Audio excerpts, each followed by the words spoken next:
এই লুচ্চা ছেলে, তোমার তো সাহস কম না? তুমি আমার কোমরে টাচ করেছো। ম্যাম, আপনাকে যদি আমি না ধরতাম তাহলে তো আপনি ট্রাকের সাথে অ্যাক্সিডেন্ট করতেন। আবারও মিথ্যা কথা বলিস। মেয়েটা আবারও মেঘের দুই গালে দুইটা চর বসিয়ে দিল। এদিকে মেঘ তো রেগে আগুন, কারণ তাকে অ্যাক্সিডেন্টের হাত থেকে বাঁচিয়েছে, আবার চরও খেয়েছে। এটা দেখে মেঘ এবার বলতে লাগলো, দেখুন ম্যাম, আর একবার যদি আপনি আমার শরীরে টাচ করেন তাহলে কিন্তু অনেক খারাপ হয়ে যাবে, এই বলে দিলাম। কি খারাপ হবে? এখন যদি আমি চিৎকার করি তাহলে আশেপাশের সব লোক দৌড়ে আসবে তোকে মারার জন্য। আজকে কলেজে ইম্পর্টেন্ট ক্লাস আছে, এমনিতেই বাড়ি থেকে লেট করে বের হয়েছি, আবার তোর সাথে এই ঘটনা। আর কোনোদিন যদি দেখি কোনো মেয়ের সাথে এমন বাজে ব্যবহার করতে, তাহলে তোকে আমি পুলিশে দেব। মেয়েটার কথা শুনে মেঘের মাথা আরো গরম হয়ে গেল। এমনিতেই দুই গালে দুইটা করে মোট 4টা চর খেয়েছে, গাল দুটো টমেটোর মতো লাল হয়ে আছে। মেয়েটা যেই চলে যেতে চাইবে, এমন সময় মেঘ মেয়েটার হাতে হাত রেখে টান মেরে তার কাছে নিয়ে আসতো আর বলতে লাগলো, আমাকে চর মারার ফল এই দেখো, আমি কি করি তোকে। এই বলে মেঘ তার ঠোঁট জোড়া মেয়েটার ঠোঁটের সাথে এক করে দিয়ে কিস করতে লাগলো। উম্মা, উম্মা, উম্মা। আমাকে চর মারার ফল এটা। এখন যাই আমি। মেঘ তার বাইকটা নিয়ে চলে গেল ওইখান থেকে। এইদিকে মেয়েটা তো রেগে আগুন হয়ে গেছে। ঘড়ির দিকে তাকাতেই দেখতে পেল 10টা 15 বেজে গেছে। এটা দেখে মেয়েটা মনে মনে বলতে লাগলো, আল্লাহ, তুমি সব সময় আমার কপালেই এমন লিখো কেন? এমনিতেই আজকে ঘুম থেকে উঠতে দেরি হয়ে গেছে, আবার এই ছেলেটা আমার সঙ্গে এইসব ছি ছি ছি, ভাবতেই অবাক লাগতেছে। আজকে মনে হয় না আর ক্লাস টেস্টটা দিতে পারবো। এই বলে মেয়েটা দৌড় দিল ভার্সিটির উদ্দেশ্যে। 5 মিনিটের মধ্যে মেয়েটা চলে গেল ভার্সিটিতে। ক্লাসরুমের সামনে দাঁড়িয়ে হাঁপাচ্ছে আর বলতেছে, স্যার, আসতে পারি? আরে মায়া, তুমি আজকে এত দেরি করলে কেন? তাড়াতাড়ি ভিতরে আসো, পরীক্ষা শেষ হতে আরও 15 মিনিট বাকি আছে। স্যার, ঘুম থেকে উঠতে দেরি হয়ে গেছে।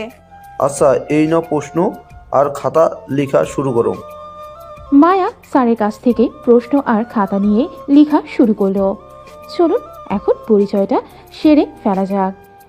এখন যে পরীক্ষা দিচ্ছে এই হচ্ছে আমাদের গল্পের নায়িকা। নাম হচ্ছে সুমাইয়া তাসনিম মায়া। সবাই তাকে মায়া নামেই চিনে। এই কলেজের গুড গার্ল সে। মায়া এবার অনার্স 2য় বর্ষের ছাত্রী। এখন গল্পে ফেরা যাক, আস্তে আস্তে সব জানতে পারবেন। এখন চলেন আমাদের নায়কের কাছ থেকে ঘুরে আসি। এদিকে মায়া পরীক্ষা দিতে থাকুক। কি রে মেঘ, তোর গাল দুটো এরকম টমেটোর মতো লাল হয়ে আছে কেন? কেউ কি তোকে আদর করেছে নাকি? শালা, আর বলিস না, আমার ভাগ্যটাই খারাপ। ওই দিন পাশের বাসার আন্টির পাখি উড়ে গেছে, ওইটা ধরে দিয়ে এসেছি। ওইখানেও আন্টি আমাকে চোর বলে ডেকেছে। আজকে কলেজে আসার সময় একটা মেয়ে হাঁটতে হাঁটতে মাঝ রাস্তায় চলে গেছে, তাকে বাঁচিয়েছি। সেই মেয়ে বলে কিনা আমি লুচ্চা, আমি তার কোমরে ইচ্ছা করে হাত দিয়েছি। সে আমাকে 2 গালে 4টা চড় দিয়েছে, আমি তার ঠোঁটের স্পর্শ দিয়েছি। ব্যাস, খেল খতম, পয়সা হজম। তুই আগ বাড়িয়ে উপকার করতে যাস কেন? তোকে বারবার মানা করা সত্ত্বেও তুই উপকার করতে যাস। আচ্ছা বাদ দে এসব কথা, এখন মেয়েটা দেখতে কেমন সেটা একটু বল। সালা, তুই আর ভালো হলি না। আমি রাইসাকে এখনই বলতেছি, তুই যে অন্য মেয়ের দিকে তাকাস ড্যাব ড্যাব করে। জানিস ওই তো রাইসা আমার কথা কতটুকু বিশ্বাস করে। হয়েছে দোস্ত, আর বলতে হবে না। এখন চল ক্যান্টিনে গিয়ে তোর গালে কিছুক্ষণ বরফ ডলতে থাকি, তাহলে তোর গাল আরও ফুলে যাবে। চল যাই। মেঘ আর রাফি চলে গেল ক্যান্টিনে। চলুন এবার আমাদের নায়কের পরিচয় পর্বটা সেরেই ফেলি। আমাদের নায়কের নাম হচ্ছে মেঘ। এবার অনার্স 3য় বর্ষে পড়ে। তার বাবা বিখ্যাত বিজনেসম্যান। তারা 2 ভাই বোন। মেঘের পরিচয়টা তো এতটুকু থাক, আবার পরে জানতে পারবেন সব কিছু। মেঘ আর রাফি ক্যান্টিনে বসেই 2 গালে বরফ টলতেছে। এদিকে মায়া তার পরীক্ষা শেষ করে তার সব ফ্রেন্ডদের নিয়ে চলে আসলো ক্যান্টিনে। চেয়ারে বসতেই মায়ের বান্ধবী মারিয়া বলতে লাগলো, আচ্ছা মায়া, তুই কি কোনো দিনও শুধরাবি না? আমি প্রতিদিন তোকে ফোন দিয়ে ঘুম থেকে উঠিয়ে কলেজে আনি। আজকেও কতগুলো ফোন দিয়েছি, ঘুম থেকে তো উঠেছিস, তাহলে দেরি হলো কেন কলেজে আসতে? এই দিকে তো পরীক্ষায় ডাব্বা মেরে কান্না করবি। আর বলিস না মারিয়া, এক ছেলে রাস্তার মধ্যে আমার কোমর জড়িয়ে ধরেছিল। ওইখানে ছেলেটার গালে কয়েকটা চড় মারার পর যেই চলে আসতে যাব তখন ছেলেটা আমাকে টান মেরে তার বুকের সাথে লাগিয়ে জড়িয়ে ধরে লিপকিস করেছে। ওই ছেলেকে যদি আর একবার পাই তাহলে আমি তাকে খুন করব। যা হবার হয়ে গেছে, এখন এসব ভুলে যা। কি খাবি বল? যা ইচ্ছা অর্ডার দে, তোরা যেটা খাবি আমিও সেটাই খাবো। ঠিক আছে, অর্ডার দিতেছি। মারিয়া 4 জনের জন্য কফি অর্ডার করে দিল। এইদিকে মেঘ তার গালে কিছুক্ষণ বরফ ডলার পর গালের ফোলাটা একটু কমলো। এটা দেখে রাফি বলতে লাগলো, মেঘ চল দোকান থেকে কিছু খেয়ে আসি, খুব ক্ষুধা লাগছে। শালা পেটুক কোথাকার, তাড়াতাড়ি চল গিয়ে খেয়ে আসি, না খেলে তো আবার কান্না করবে তোর পেট। হা হা হা, এমনিতেই 5 জনের খাবার একলা সাবার করে দিস তুই। থাক, যাইতে হবে না, আমি কিছু খাবো না, তুই একাই গিয়ে খেয়ে আয়। আরে চল, আমি তো মজা করছিলাম তোর সাথে, তুই সিরিয়াসলি নিস কেন সব কিছু? তুই যা, আমি খাবো না কিছু। আচ্ছা তুই বস এইখানে, আমি গিয়ে আবার নিয়ে আসতেছি দুজনের জন্য। আর তুই এক কাজ কর, ইমন আর ইমতিয়াজকে ফোন দিয়ে বলে দে চলে আসার জন্য এইখানে। ঠিক আছে, তুই যা। মেঘ চলে আসলো দোকানের সাথে। মেঘকে দেখে দোকানের ছোট ছেলেটা বলতে লাগলো, কি মেঘ ভাইয়া, তোমার গালগুলা এত ফুলা ফুলা কেন? কোনো মেয়ে চুমা দিছে নাকি? রবিন, তুই পিচ্ছি মানুষ, তুই এইসব বুঝবি না। একটা সিগারেট আর কফি দিয়ে আয় আমাদের টেবিলে। সিগারেটের কথা শুনে মায়া পিছনে তাকাতেই দেখে মেঘ দাঁড়িয়ে আছে। মেঘকে দেখে মায়া তো রেগে আবার আগুন হয়ে যায়। মায়ার এমন রাগান্বিত মুখ দেখে রাইসা বলতে লাগলো, আরে বান্ধবী, আবার কি হলো? এভাবে রেগে যাচ্ছিস কেন তুই? অবশেষে কিনা আমি এই সিগারেট খোরের চুম্মা খেলাম। ওয়াক, থু থু, আজকে তো আমি এটাকে পুলিশে দেব। তোরা বস এইখানে। এই বলে মায়া চেয়ার থেকে উঠে মেঘের সামনে দাঁড়াতেই মেঘ তার মুখের ভেতরে থাকা সমস্ত সিগারেটের ধোঁয়া মায়ার মুখের ওপর ছেড়ে দিল। এইদিকে মায়া কাশতে শুরু করলো। কিছুক্ষণ পর মায়া কিছুটা স্বাভাবিক হয়ে মেঘের শার্টের কলার চেপে ধরে বলতে লাগলো, কলেজে সিগারেট খাওয়া অ্যালাউ না, তুই জানিস না? আজকে তোকে প্রিন্সিপাল স্যারের কাছে নিয়ে যাব, চল আমার সাথে। এই মেয়ে, তোমার তো সাহস কম না? একে তো আমার শার্টের কলার চেপে ধরেছ, আবার বলতেছো প্রিন্সিপালের কাছে নিয়ে যাবে। রাস্তায় কিন্তু বেশি কিছু করি নাই, তোমার ভাগ্য ভালো। এখন যদি বেশি করো তাহলে কিন্তু। তাহলে কি? তাহলে কি আমাকে ভয় দেখানো হচ্ছে? আমি তোমার এইসব ফাও কথায় ভয় পাই না, বলে দিলাম। মায়া, কলারটা ছেড়ে দে বলতেছি। তুই মেঘ ভাইয়াকে চিনিস না, উনি যা বলে তাই করে। এখন আল্লাহ ভালো জানে তোর কি অবস্থা হয়। রাইসা, তুইও আমাকে চিনিস না, আমি রেগে গেলে কি করতে পারি। এই তোকে বলেছি না আমার সাথে আসতে। মেঘ মায়ার হাত ছাড়িয়ে নিল তার কলার থেকে। আস্তে আস্তে মায়ার দিকে এগিয়ে যাচ্ছে। এদিকে মায়াও পিছিয়ে যাচ্ছে আর বলতেছে, দেখো, আমি কিন্তু তোমাকে ভয় পাই না বলে দিলাম। ভয় পাও না? তাহলে পিছনে যাচ্ছ কেন? এক জায়গায় দাঁড়াও, দেখি তোমার কত বড় সাহস এই মেঘ চৌধুরীর শার্টের কলার ধরার। আজ পর্যন্ত এই কলেজে আমার সাথে গলা উঁচু করে কেউ কথা বলতে পারে নাই, সেইখানে তুমি আমার শার্টের কলার ধরেছ। এই বলতেছে আর মায়ার দিকে ক্রমশ এগিয়ে যাচ্ছে। এদিকে মায়াও পেছনে যেতে যেতে এক পর্যায়ে দেওয়ালের সাথে লেগে পড়ে। এদিকে মেঘ আবারও মায়ার কোমর জড়িয়ে ধরে এক হাতে, এটা দেখে তো ক্যান্টিনে থাকা সবাই হতবাক হয়ে যায়। এক হাতে কোমর জড়িয়ে ধরেছে, আরেক হাতে মায়ার চুলের মুঠি ধরেছে, যাতে কিস করার সময় মায়া নড়াচড়া কম করতে পারে। আস্তে আস্তে মেঘ তার ঠোঁট জোড়া মায়ার ঠোঁটের সাথে চেপে ধরে ললিপপের মতো চুষতে থাকে। কিছুক্ষণ চষার পর মেঘ একটু জোরেই মায়ার ঠোঁটের মধ্যে কামড় বসিয়ে দেয়। মায়ার সাথে সাথে চিৎকার করে ওঠে। আহ! মায়ার চিৎকার শুনে মেঘ মায়াকে ছেড়ে দিয়ে ওইখান থেকে চলে যায়। এইদিকে মায়ার ঠোঁট থেকে ক্রমশ রক্ত বের হতে থাকে। মায়া তার হাত দিয়ে ঠোঁট চেপে ধরে দৌড়ে চলে যায় ওয়াশরুমে। কিছুক্ষণ কুলি করার পর রক্ত পড়াটা বন্ধ হয়। আয়নার সামনে দাঁড়িয়ে ঠোঁটটা দেখতে লাগলো মায়া। বেশ খানিকটাই কেটে গেছে। এদিকে রাইসা, মারিয়া, শারমিন, নিপা চলে আসলো ওয়াশরুমে। এসে দেখে মায়া দাঁড়িয়ে আছে। মায়াকে দেখে রাইসা বলতে লাগলো, কেন তুই মেঘ ভাইয়ার শার্টের কলার ধরতে গেলি? এখন দেখলি তো কি হয়েছে তোর অবস্থা। আগে কখনোই মেঘ ভাইয়াকে কোনো মেয়ের সাথে এমন করতে দেখি নাই, তোর সাথে এমন করতেছে কেন বুঝতেছি না। এই খচ্চর বেটা সকালেও রাস্তায় এমন করেছে, আবার ক্যান্টিনেও এমন করেছে। এখন দেখ আমার ঠোঁট কতটা কেটে গেছে। বেশ ভালো হয়েছে, তোকে এতবার বারণ করার পরও তুই ওনার শার্টের কলার থেকে হাত ছাড়িস নাই। এখন বুঝ কেমন হয়। হ্যাঁ, এখন আমি খাবার খাবো কি করে? এই খচ্চর বেটার জন্য আমি খাবারও খেতে পারবো না। যা হবার হয়ে গেছে, এখন চল তোকে রিক্সায় তুলে দিয়ে আসি। ওইদিকে রাফি আবার আমার জন্য অপেক্ষা করতেছে। তুই চলে যা, আমি একাই যেতে পারবো। মারিয়া চল প্রিন্সিপাল স্যারের কাছে, এই খচ্চর বেটার নামে একটা বিচার দিয়ে আসি। কোনো কিছুই করবে না প্রিন্সিপাল স্যার, কারণ এই কলেজে প্রত্যেকটা স্যার ভালো করে জানে মেঘ ভাইয়ের আচরণ কেমন। সো বেশি কিছু করিস না, হিতে আবার দেখবি তোর উপর বিপদ আসবে। আমি যা বলছি তাই কর। বাড়িতে কি একটু মলম লাগিয়ে নে, না হলে খাবার তো দূরে থাক, অন্য কিছুই খেতে পারবি না। মায়া আর কিছু না বলেই চলে গেল বাড়িতে। এদিকে মেঘ বসে আছে রাফির সামনে। মেঘকে দেখে হাসি খুশি মনে হচ্ছে।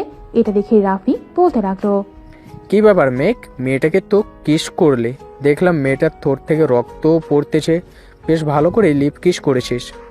আর বলিস না, এমনিতেই আমার শার্টের কলারে কোনো ছেলে ধরলে আমার রাগ 390% হয়ে যায়। আবার এটা তো মেয়ে, সকালের রাগটা এমনিতেই যায় নাই এই মেয়ের উপর থেকে। আবার সিগারেট খাচ্ছিলাম দেখে মেয়েটা এসে আমাকে বলতেছে চল প্রিন্সিপাল স্যারের কাছে যাব। এখন দেখ কেমন লাগে। প্রিন্সিপাল তো দূরে থাক, এই কলেজের কোনো স্যার আমার কিছুই করবে না। ওই মেয়েটা হয়তো জানে না।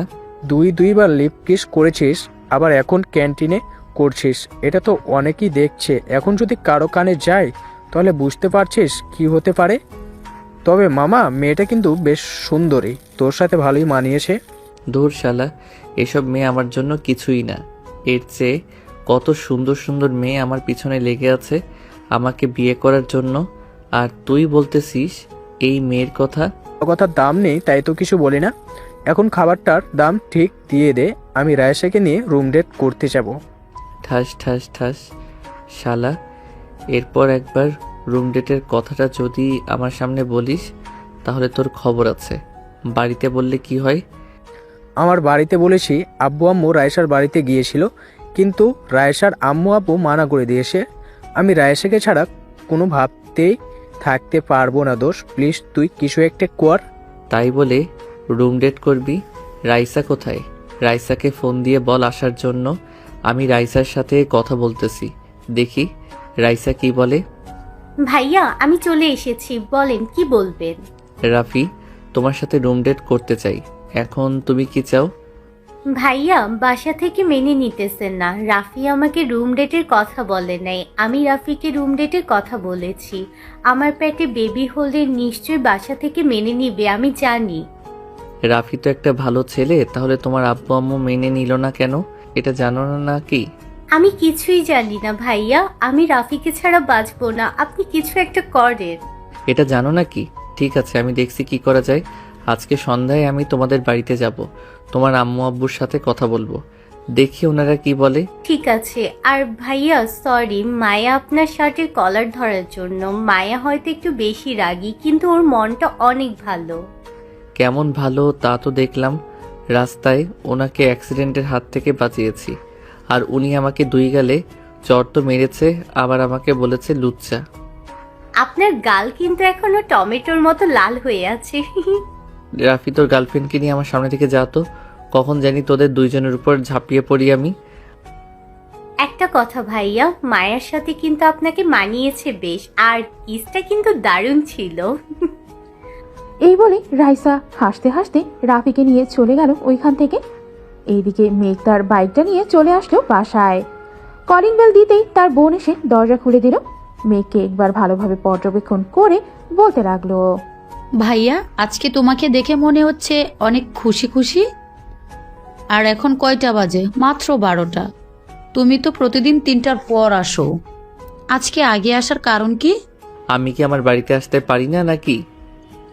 কলেজে ভালো লাগছিল না তাই চলে এসেছি। আর তুই এত প্রশ্ন করতেছিস কেন? তুই পিচ্চি মানুষ, পিচ্চির মতো থাকবি। তা তো থাকবই আমি। এখন কথা হচ্ছে, তোমার গাল দুটো এত বড় বড় হয়ে আছে কেন? আর 2 গালে 5 আঙ্গুল করে দাগ বসা।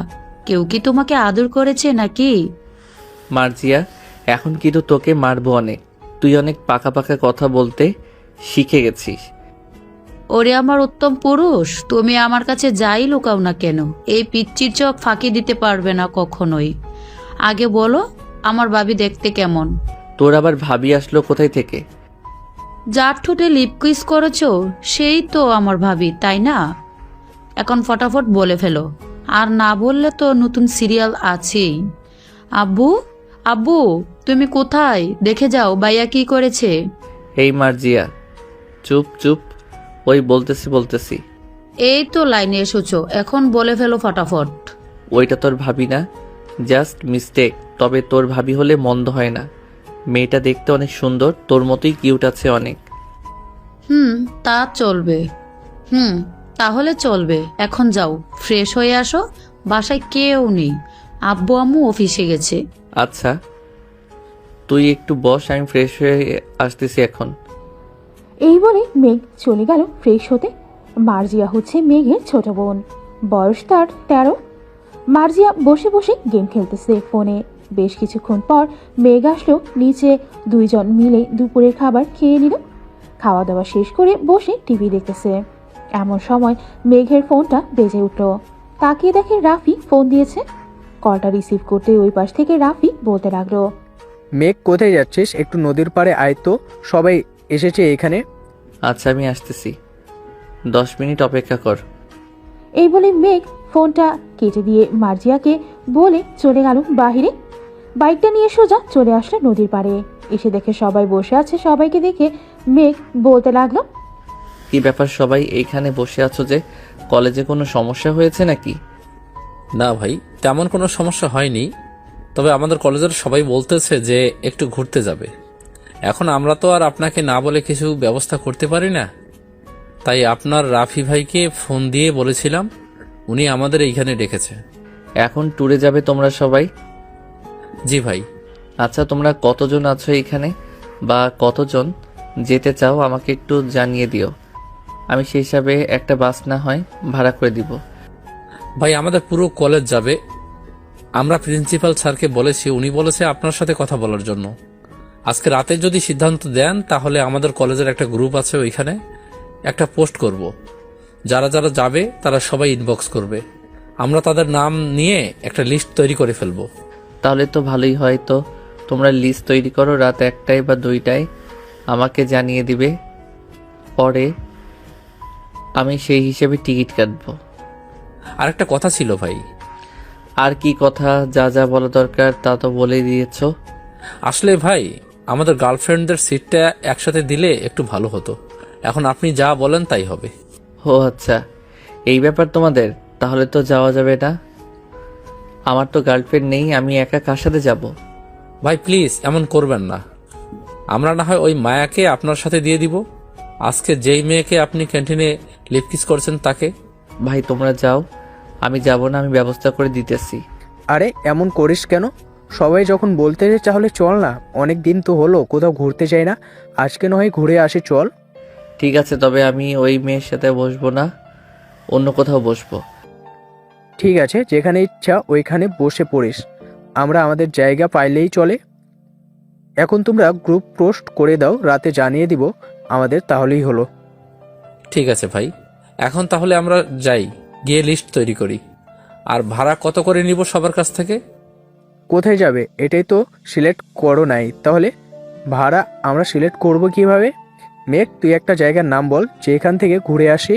আমাদের ট্যুরটা হবে 3 দিনের। রাতের দিকে সবাই বাসে উঠবো, সকালে পৌঁছে যাব সিলেট। সারাদিন ঘোরাঘুরি করে রাতে বাসে খাওয়া দাওয়া করে আবার রওনা দিব রাজবাড়ির উদ্দেশ্যে। ওইখানে থাকবো একদিন, পরের দিন সকালে আমরা রওনা দিব নীলক্ষা ইউনিয়নের দিকে। শুনেছি ওই জায়গাটা অনেক সুন্দর। সো তোমরা কি বলো?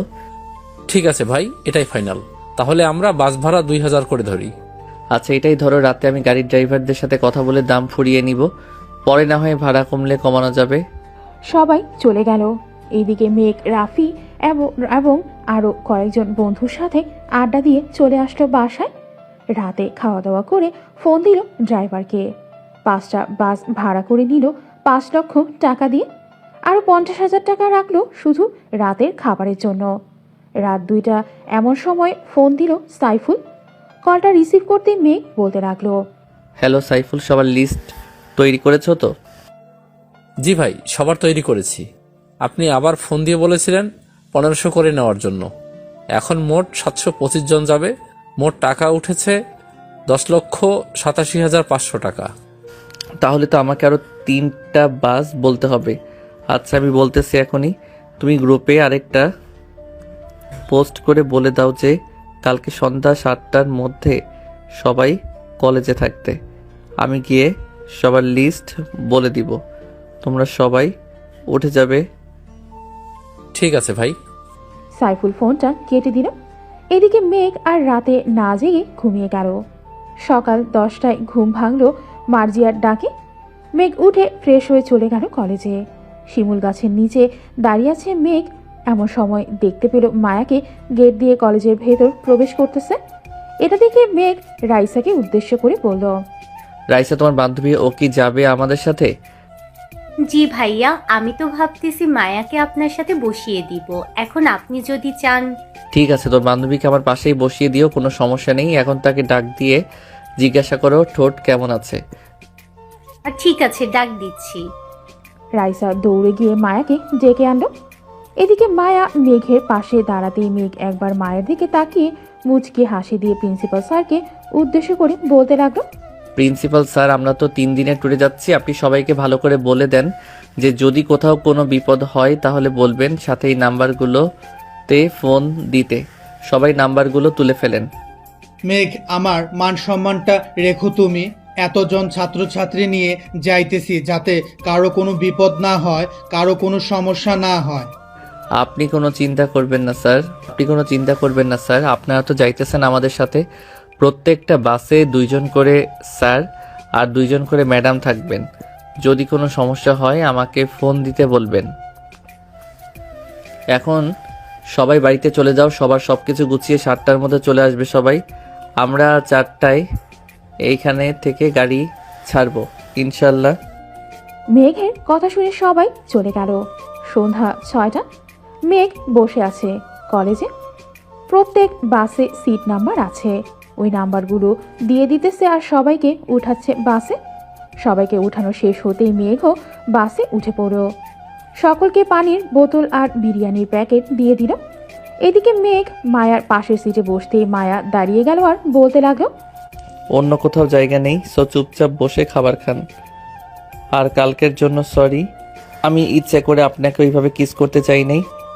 হয়েছে, আর কিচ্ছু বলতে হবে না। আমার ঠোঁট তো কেটেই ফেলেছেন, এখন আমি খাবারও খেতে পারছি না। বিরিয়ানিটা কোনো রকমে খেয়ে নেন। আর এই বেগে আপনার জন্য কিছু চিপস আর আপনার কিছু পছন্দের জিনিস আছে। তার মানে আপনি ইচ্ছে করে আমাকে আপনার পাশে বসিয়েছেন? আপনাকে ইচ্ছে করে বসিয়েছি। সমস্যা হলে বলেন, আমি দাঁড়িয়ে যাব। আমার সমস্যা আছে, আপনি দাঁড়িয়ে দাঁড়িয়ে যান। মেঘ আর কোনো কথা না বলেই সিট থেকে উঠে দাঁড়িয়ে গেল। উপরে হ্যাঙ্গারে হাত দিয়ে দাঁড়িয়ে আছে আর এইদিকে বাস চলতেছে তার আপন মনে। কয়েক ঘন্টা চলে গেল, কিন্তু মায়া এখনো বলে নাই যে মেঘকে তার সিটে বসতে। রাত প্রায় 2টা। মেঘ এখনো দাঁড়িয়ে আছে আর সবাই ঘুমাচ্ছে। মায়াও ঘুমাচ্ছে। জানালাটা হালকা খোলা থাকার কারণে বাতাসটা মায়ার মুখের উপর এসে পড়তেছে। মায়ার চুলগুলো এলোমেলো হয়ে তার মুখের উপরে এসে পড়েছে। এটা দেখে মেঘ আস্তে আস্তে মায়ার মুখের চুলগুলো সরিয়ে দিতেই মায়া পড়ে উঠল। আর কষ্ট করতে হবে না, বসে থাকেন সিটে। মায়ার মুখের কথা শুনে মুখ থতমত খেয়ে গেল আর বলতে লাগলো, আপনি এখনো ঘুমান নাই? আমি জানি তো আপনি এমন করবেন, তাই আর ঘুমাই নাই। বসে পড়েন, আর কষ্ট করতে হবে না, অনেক কষ্ট করেছেন। মেঘ বসে পড়ল মায়ার পাশের সিটে। বেশ কিছুক্ষণ পর মায়াও ঘুমিয়ে গেল। এদিকে মেঘ এক দৃষ্টিতে তাকিয়ে আছে মায়ার দিকে। বাতাসে মায়ার চুলগুলো উঠতেছে, জ্যোৎস্না মাখা চাঁদের আলো মায়ার মুখের ওপরে পড়তেই আরো বেশি সুন্দর লাগছে মায়াকে। মেঘ আস্তে আস্তে মায়ার ঠোঁটের দিকে ক্রমশ এগিয়ে যাচ্ছে। এমন সময় ড্রাইভার গাড়িটা জোরে ব্রেক করতেই মেঘের ঠোঁট জোড়া মায়ার ঠোঁটের সাথে লেগে গেল। এদিকে মেঘ ভাবতেও পারে নাই যে এমন ঘটনা ঘটবে। মেঘের ঠোঁট জোড়া মায়ার ঠোঁটের সাথে লাগতেই মায়ার ঘুমটা ভেঙে গেল, আর মেঘের দিকে রাগী চোখ নিয়ে তাকিয়ে বলল, আপনি সত্যি একটা লুচ্চা ছেলে। আপনার সাথে বসাই আমার অপরাধ হয়েছে। কালকে আর আপনার পাশে বসবো না। সরি, আসলে একদম চুপ, আর কোনো কথা শুনতে চাই না। মায়া মেঘের গালে চড় মারতেই মেঘ উঠে দাঁড়িয়ে গেল আবার আগের মতো। ফজরের আজানের সাথে সাথেই সবগুলো গাড়ি এক সিরিয়ালে সিলেটে ঢুকলো। সকাল 7টা। সবাই ফ্রেশ হয়ে হোটেল থেকে খাওয়া দাওয়া করে যে যার মতো ঘুরতে থাকলো। এদিকে মেঘ বসে আছে, কারণ সে এই জায়গায় আরও কয়েকবার এসেছে, আর তাই বাইরে যায় নাই, বাসের মধ্যেই ঘুমাচ্ছে। এদিকে মায়া, মারিয়া, শারমিন তিনজন একসাথে ঘোরাঘুরি করতেছে। ঘোরাঘুরি করতে করতে মারিয়া মায়াকে উদ্দেশ্য করে বলতে লাগলো, কিরে মায়া, তোকে দেখে মনে হচ্ছে তুই কারোর উপর অনেক রেগে আছিস, মুখ লাল হয়ে আছে। আর বলিস না, একটা লাফাঙ্গা লুচ্চা ছেলেকে আমার পাশে বসিয়েছে। সে রাতে আবারও আমার ঠোঁটে চুমু খেয়েছে। হয়তো মেঘ ভাইয়া তোকে পছন্দ করে, তাই এমন করে। সে পছন্দ করলেও আমি কখনোই তাকে পছন্দ করব না। সে 1 নম্বরের লুচ্চা। কেন যে মেঘ ভাই আমাকে পছন্দ করলো না? আমাকে পছন্দ করলে যা চাইতো আমি তাই দিতাম ওনাকে। তাহলে তুই বসে পড়িস আমার সিটে, রাতে ভালো করে আদর করে দিস তোর এই লুচ্চা ক্রাশকে। কিন্তু শিট, চেঞ্জ করা যাবে না। যেখানে বসেছে ওইখানেই বসে থাকতে হবে। চেঞ্জ করা গেলে তো আমি কবেই চলে যেতাম তার কাছে। হয়েছে, এই টপিক বাদ দিয়ে এখন চল কিছু ছবি তুলে নেই। সবাই ছবি তুলতে লাগলো। দুপুর 2টা বাজতেই নদী থেকে গোসল করে মেঘ সবার জন্য রান্না বসিয়ে দিল। এদিকে সকল ম্যাডামরা মেঘকে হেল্প করতেছে। 6টার মধ্যেই রান্না শেষ হতেই সবাই বাসে বসে পড়ল। মেঘ সবার জন্য হিসেব করে সবগুলো বাসে খাবার দিয়ে আসতো।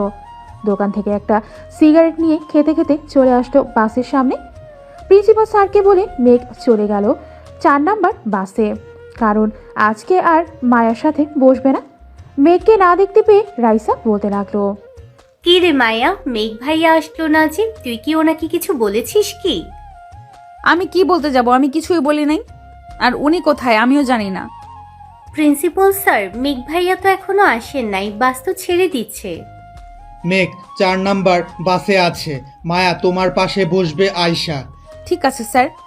রাতে সবাই খাওয়া দাওয়া শেষে বসে আছে। এদিকে মেঘ তার সিটে বসে গেম খেলতেছে। রাত প্রায় 12টা। মায়া কি যেন একটা জিনিস মিস করতে লাগলো, কিন্তু সে বুঝতে পারছে না। এদিকে মেঘ জানালার কাছে বসে বাতাস খেতে খেতে ঘুমিয়ে গেল। রাজবাড়ি আসতেই মেঘ সবাইকে সকালের নাস্তা করিয়ে দিয়ে পুরো রাজবাড়িটা ঘুরিয়ে দেখালো। আজকে একবারও মেঘ মায়ার দিকে তাকায়নি। এদিকে মায়া বারবার মেঘের দিকে তাকাচ্ছে। সে কি করতেছে সব কিছু দেখতেছে। সন্ধ্যা হয়ে আসতেই মেঘ আবারও সবাইকে নিয়ে বাসে উঠে পড়ল। এমন সময় মায়া রাইসাকে উদ্দেশ্য করে বলল, রাইসা, তুই একটু স্যারকে বলে মেঘকে এখানে আনার ব্যবস্থা কর না। আজকে কেন ভাইয়াকে লাগবে? আয়শার সাথেই আজকে রাতটা কাটিয়ে দে। কালকে তো ওই জায়গায় ঘোরাঘুরি করে রাত 11টার মধ্যে বাসে চলে যাব। ও আচ্ছা, তাহলে আর কি বলবো, থাক। মেঘ আবারও 3 নাম্বার বাসে উঠে পড়ল। মায়া যেই বাসে আছে সেই বাসে। মেঘ রাইসাকে উদ্দেশ্য করে বলতে লাগলো, রাইসা, তুমি তোমার বান্ধবীর সাথে গিয়ে বসো। রাফির সাথে আমার কিছু কথা আছে। ঠিক আছে ভাইয়া, আপনারা কথা বলেন, আমি বসতেছি। মায়া আর রাইসা গল্প করতে লাগলো, কিন্তু মায়ার মন তো পড়ে আছে মেঘের কাছে। মায়াকে ছটফট করতে দেখে রাইসা বলতে লাগলো, কি মায়া, কষ্ট হচ্ছে নাকি? আমার কিসের কষ্ট হবে? আমি তো বসেই আছি, তোর কষ্ট হচ্ছে সেটা বল। বুঝি, আর বলতে হবে না। মেঘ ভাইয়া, আপনি ওই সিটে গিয়ে বসেন। রাফির সাথে না বলতে কেমন যেন লাগে। হায় রে ভালোবাসা, আজ পর্যন্ত আমার কপালে একটা জুটলো না। যাও, রাফির কাছে যাও। মেঘ মায়ার পাশে বসতেই মায়া একটু নড়ে চড়ে বসলো। এদিকে মায়া ঘুমের ভান ধরে শুয়ে আছে, যাতে মেঘ প্রথম দিনের মতো আজকে আবার তার সাথে এমন করে। কিন্তু মেঘ তো ফোন টিপতে ব্যস্ত। এটা দেখে মায়া রাগে মেঘের ঠোঁটজোড়া তার ঠোঁটের সাথে চেপে ধরে কামড় বসিয়ে দিল। বেশ কিছুক্ষণ যাওয়ার পর মায়া মেঘকে ছেড়ে দিয়ে আবারও তার সিটে ভালো করে বসে পড়ল। এইদিকে মেঘের ঠোঁট থেকে রক্ত পড়তেছে। এটা দেখে মেঘ বলল, আমার ঠোঁট থেকে রক্ত পড়তেছে, কিছু করেন বা এখন কি করি, ওয়েট। এটা বলে আবারও মায়া তার ঠোঁট জোড়া মেঘের ঠোঁটের সাথে লাগিয়ে চুষতে লাগলো ললিপপের মতো। প্রায় 20 মিনিট মায়া মেঘের ঠোঁট জোড়া চুষে খেয়ে নিল। ভালো এক্সপিরিয়েন্স আছে তোমার। আগে কয়জনের সাথে করেছো? মেঘ, মুখ সামলে কথা বলবে। একমাত্র তোমার সাথে ছাড়া আমার এই শরীর কেউ স্পর্শ করতে পারে নাই। ও আচ্ছা, এখন আমি ঘুমাবো তোমার বুকে। এইভাবে কিভাবে ঘুমাবে? আর কেউ দেখলে কি বলবে? কেউ কিছুই বলবে না, এখন ঘুমাতে দাও। মেঘ মায়ার বুকের সাথে মাথাটা ঠেকিয়ে বলতে লাগলো। তুমি আজকে পড়ো নাই ওটা? মেঘের মুখ থেকে এই কথা শুনে মায়া লজ্জায় পড়ে গেল। কি বলবে বুঝতে পারছে না। মায়া চুপচাপ মেঘকে জড়িয়ে ধরে আছে। এইদিকে মেঘ পরম যন্ত্রে মায়ার বুকে ঘুমিয়ে গেল। ফজরের আজান দিতেই মায়ার ডাকে ঘুম ভাঙল মেঘের। মেঘ, ফজরের আজান দিতেছে, উঠো। উঠতেছে, একটা চুমু দাও। মায়া মেঘের পুরো মুখে অনেকগুলো কিস করলো। ফজরের আজান দিতে গাড়ি এসে নীলক্ষা ইউনিয়নের জায়গায় থামল। সবাই সকালের সূর্যোদয় দেখল। মেঘ বিভিন্ন জায়গায় ঘুরিয়ে ঘুরিয়ে দেখাতে লাগলো সবাইকে। দেখা দেখি শেষ করে দুপুরে খাবার খেয়ে আবার উঠে পড়ল বাসে। রাত 9টা বাজতেই গাড়ি এসে থামলো আজিমপুর কলেজ গেটের সামনে। মেঘ সবার সিট নাম্বারগুলো নিয়ে সবাইকে গাড়িতে উঠিয়ে দিল, যাতে সবাই বাড়িতে চলে যেতে পারে। ড্রাইভারদের 6,25,000 টাকা দিয়ে দিল মেঘ। মেঘ, এখন বাসায় যা, বাকি যা টাকা থাকবে কালকে হিসাব করে সবাইকে দিয়ে দেওয়া হবে, কি বলিস? আমিও এটাই ভাবতেছি। তবে প্রিন্সিপাল স্যারের সাথে কালকে কথা বলে নেই, উনি কি বলে তাও তো শুনতে হবে, তাই না? চল, তোকে বাড়িতে দিয়ে আমি ওই দিক দিয়ে চলে যাব। তোর যেতে হবে না, আমি একাই যেতে পারবো, তুই যা। মেঘ চলে গেল বাসায়। ফ্রেশ হয়ে রাতে খাওয়া দাওয়া করে বসে আছে সোফায়।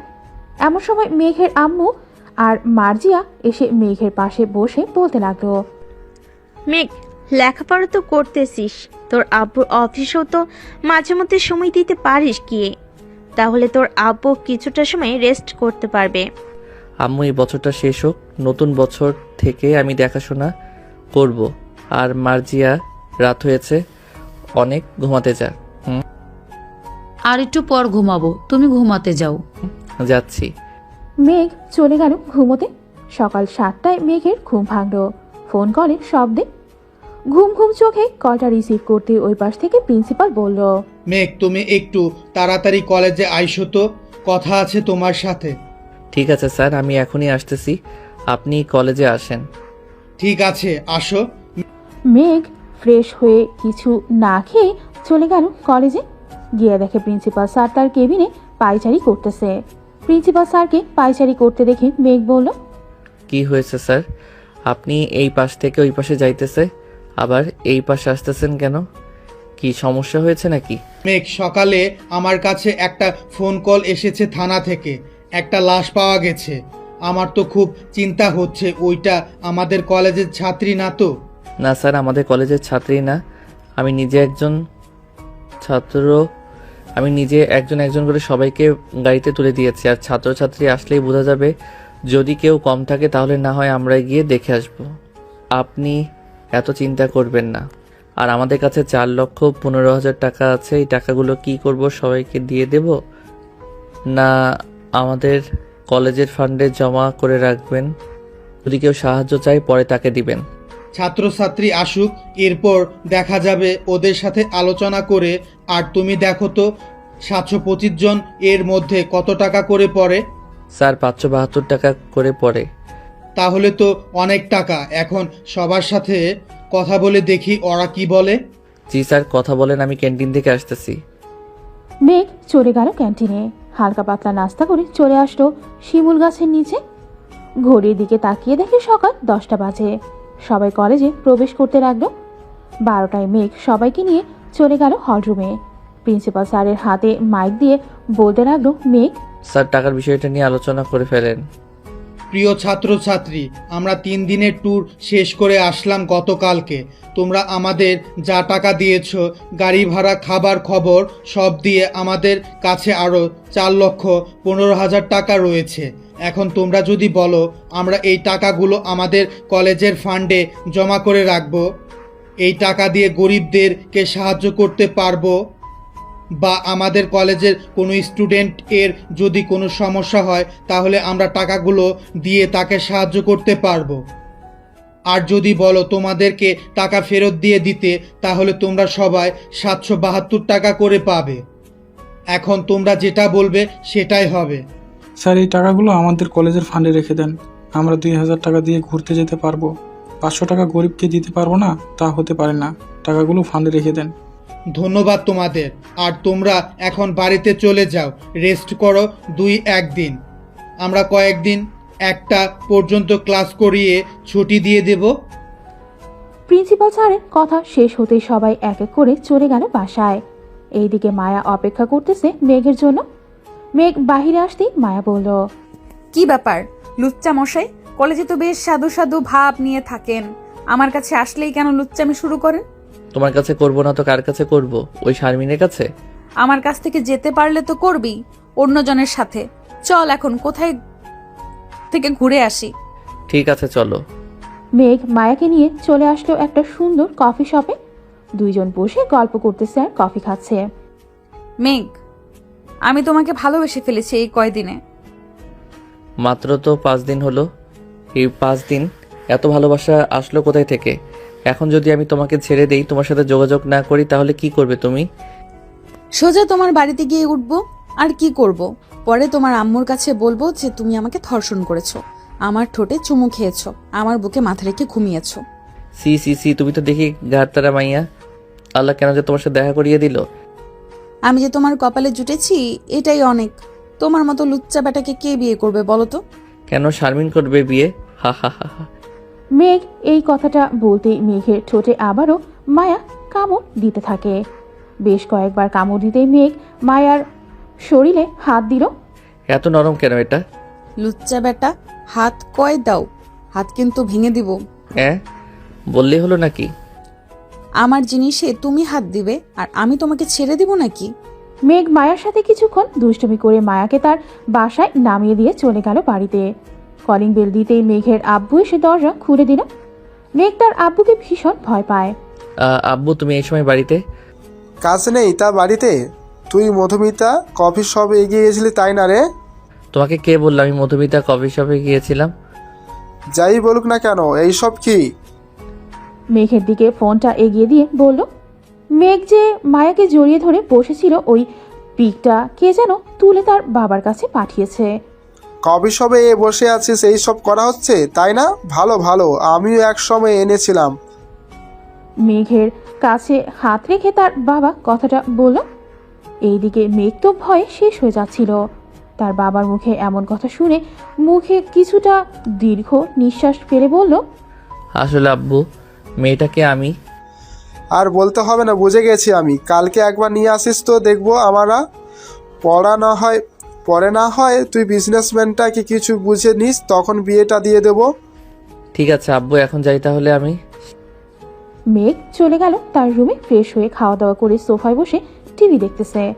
এমন সময় মার্জি এসে কানে কানে মেঘকে বলতে লাগলো, ভাইয়া নিচে ভাবি এসেছে, তুমি যার পিক দেখিয়েছিলে সে। এইখানে আসলো কি করে? আমি জানি না, তবে আমার কাছে একটা প্ল্যান আছে। সেটা হচ্ছে আমি তাকে বলবো না আমি তোমার বউ। সে দেখি কি বলে, তুমি ঘরে গিয়ে লুকিয়ে পড়ো। ঠিক আছে তাহলে তুই থাক, আমি যাই এখন। মেঘ তার রুমে গিয়ে লুকিয়ে পড়লো। এদিকে মার্জিয়া দরজা খুলতেই দেখে মায়া দাঁড়িয়ে আছে। মায়াকে না চেনার ভান করে বলতে লাগলো, কে আপনি? কার কাছে এসেছেন? মেঘ বাসায় আছে নাকি? ওর সাথে একটু দরকার ছিল। আমার জামাইয়ের সাথে আপনার কি দরকার? আর আপনাকে তো আগে কখনোই এই ভাষায় দেখি নাই আসতে বা যাইতে। আপনার জামাই মানে বুঝলাম না, কি বলতেছেন আপনি? মেঘ বিবাহিত, আগে তো জানতাম না। আগে জানলে কি করতেন? আর যা বলার আমাকে বলেন, আমি আমার বরকে বলে দিব। কিছু না, এমনি এসেছিলাম। আচ্ছা আমি এখন যাই, মেঘ বাসায় আসলে আমার কথা বইলেন। ঠিক আছে, যান তাহলে। মায়া চলে গেল। এইদিকে মার্জিয়া তো বেশ খুশি। দরজাটা লাগিয়ে দিয়ে দৌড়ে চলে আসলো মেঘের রুমে। এসে দেখে তার ভাইয়া ফোনে কার সাথে যেন কথা বলতেছে। মার্জিয়াকে দেখে ফোনটা রেখে দিল মেঘ, আর বলতে লাগলো, কি যে মায়া চলে গেছে নাকি? যেই ডোজ দিয়েছি আমি, দেখবে আজকে সারা রাত কান্না করবে তোমার জন্য। কালকে হয়তো তোমার ওপর দিয়ে ঝড় যাবে, দেখে নিও। মার্জিয়া রে, তুই তো আমাকে বাস খাইয়া দিলি, এখন সে আমাকে ভুল বুঝবে। আমি গেলাম মায়ার কাছে। কোথাও যাইতে হবে না, গড়েই বসে থাকো, আমি গেলাম এখন। মার্জিয়া তার ভাইয়ার রুম থেকে বের হওয়ার সময় দরজাটা লাগিয়ে দিয়ে যায়, যাতে তার ভাইয়া ঘর থেকে বের না হতে পারে।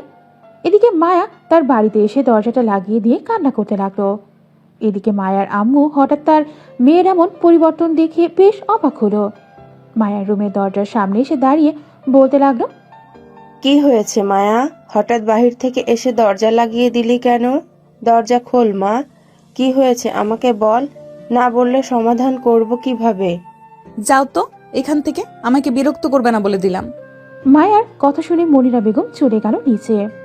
এইদিকে মায়া বালিশে মুখ গুজে কান্না করতেছে আর বলতেছে, আমাকে কেন ধোকা দিলে মেঘ?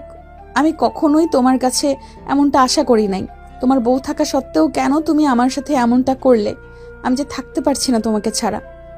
মায়া কথাগুলো বলতেছে বালিশে মুখ গুজে। এদিকে মায়ার ফোন ক্রমশ বেজেই যাচ্ছে, কিন্তু মায়া ফোন তুলতেছে না। এটা দেখে মেঘ বেশ ঘাবড়ে যায়। রাইসার নাম্বারটা বের করে ফোন দিল রাইসাকে। কয়েকবার রিং হতেই রাইসা ফোনটা রিসিভ করলো। হ্যালো রাইসা, তুমি তাড়াতাড়ি মায়াদের বাড়িতে যাও। মায়া আমার ফোন তুলতেছে না। কেন ভাইয়া, কি হয়েছে? সারাদিন তো ভালোই ছিল, হঠাৎ মায়া এমন করছে কেন? তুমি যাও মায়াদের বাড়িতে, গেলেই মায়া সব বলবে হয়তো তোমাকে। ঠিক আছে ভাইয়া, আমি যাইতেছি এখনই। রাইসা ফোনটা কেটে দিয়ে রেডি হয়ে চলে গেল মায়াদের বাড়িতে। কলিং বেল দিতে মায়ের আম্মু এসে দরজা খুলে দিল। রাইসাকে দেখে মায়ের আম্মু বলতে লাগলো, রাইসা, একটু দেখো তো মায়া কেন কান্না করতেছে। আমি কিছুক্ষণ ডেকে এসেছি, কিন্তু দরজা খুলতেছে না। আবার কিছু হয়ে যায় নাই তো মায়ার? কিছুই হবে না আন্টি, আমি যাইতেছি এখনই। এই বলে রাইসা চলে আসলো মায়ার রুমের সামনে। দরজায় কয়েকবার ঠকঠক করতেই মায়ার রাগে বিছানা থেকে উঠে দরজা খুলে দেখে রাইসা দাঁড়িয়ে আছে। রাইসাকে দেখে মায়া জড়িয়ে ধরল। এদিকে মায়া কান্না করতে করতে তার চোখ মুখ ফুলে গেছে। আরে পাগলি মেয়ে, কি হয়েছে? কান্না করতেছিস কেন? রাইসা, মেঘ আমার সাথে চিটারি করেছে। ওর ঘরে বউ থাকা সত্ত্বেও আমার সাথে এইসব করেছে। কি হয়েছে আমাকে সবকিছু খুলে বলতো। তুই না বললে আমি বুঝবো কি করে কি হয়েছে। মায়া সবকিছু বলে দিল রাইসাকে। এদিকে রাইসা সবকিছু শুনে তো হাসতে হাসতে শেষ। তোর কথা শুনে আমার তো মনে হচ্ছে মাটিতে কিছুক্ষণ গড়াগড়ি করে কিছুক্ষণ হাসাহাসি করলি। তুই এভাবে হাসছিস কেন? এখন কিন্তু আমার অনেক রাগ হচ্ছে। আরে যে তোকে বলেছে মেঘের বউ, ওইটা হচ্ছে মেঘের ছোট বোন। খুব পাকা পাকা কথা বলে। একদিন তো আমার সাথেও এমন করেছে। তার মানে ওইটা মেঘের ছোট বোন? ওইটা মেঘের ছোট বোন। ওই দেখ, মেঘ আমাকে সব বলেছে ভয়েস করে। এভাবে কান্না করে নাকি কেউ? চোখ মুখ ফুলিয়ে ফেলেছিস। যা ফ্রেশ হয়ে আয়। আসতেছি, তুই একটু বস, তোর সাথে কথা আছে। ওরা ভাই বোন যখন আমার সাথে গেম খেলেছে, আমরা দুইজনও তাদের সাথে গেম খেলবো। ঠিক আছে, যা ফ্রেশ হয়ে আয়, আমি বসে আছি। মায়া চলে গেল ফ্রেশ হতে। ফ্রেশ হয়ে বাহিরে এসে দুইজন একটা প্ল্যান করলো। দুইজন কি প্ল্যান করলো এটা না হয় আমরা পরেই জানতে পারবো। গল্পের সাথেই থাকুন। এখন যাই তাহলে। মায়া, তুই প্ল্যান মোতাবেক চলে আসিস। ঠিক আছে রাইসা। রাইসা চলে গেল তার বাড়িতে। এদিকে মায়া খাওয়া দাওয়া করে তার রুমে এসে কিছু ড্রেস একটা ব্যাগে ভরে নিল। এদিকে মনিরা বেগম মায়ার রুমের সামনে আসতেই দেখে মায়া ব্যাগ গোছাচ্ছে। এটা দেখে মনিরা বেগম বলতে লাগলো, কি রে মায়া, কি হয়েছে? তুই ব্যাগ গুছাচ্ছিস কেন? কোথাও যাবি নাকি? আম্মু, তোমার মেয়ের জামাইকে আনতে যাচ্ছি। তোমার মেয়ের জামাই আমাকে খুব কাঁদিয়েছে, তাই আমিও তোমার মেয়ের জামাইকে কাঁদাতে চাই। যা করবি বুঝে শুনে করবি, কিন্তু হিতে আবার বিপরীত না হয়। ঠিক আছে আম্মু, তুমি আব্বুকে বলে রেখো যাতে আমার জন্য চিন্তা না করে। আমি কিছুদিন পরেই চলে আসব। আমার সাথে প্রতিদিন একবার হলেও এসে দেখা করে যাস। ঠিক আছে আম্মু, আর তুমি বড় খালাকে বলো আমাদের বাসায় আসতে, কিছুদিন না হয় থেকে যাক, ওনারা তো বলেছিল আসবে। আমি ফোন দিয়ে দেখি তোর খালা কি বলে। এখন ঘুমিয়ে পড়। ঠিক আছে আম্মু। মনিরা বেগম চলে গেল। এদিকে মায়া সবগুলো গোছগাছ করে ঘুমিয়ে গেল। সকাল 6টায় মায়ের ঘুম ভাঙল রিংটনের শব্দে। বিছানা থেকে উঠে তাড়াতাড়ি ফ্রেশ হয়ে খাওয়া দাওয়া করে চলে আসলো রাইসাদের বাসায়। রাইসে দোয়া করিস যাতে আমার প্ল্যানটা সাকসেসফুল হয়।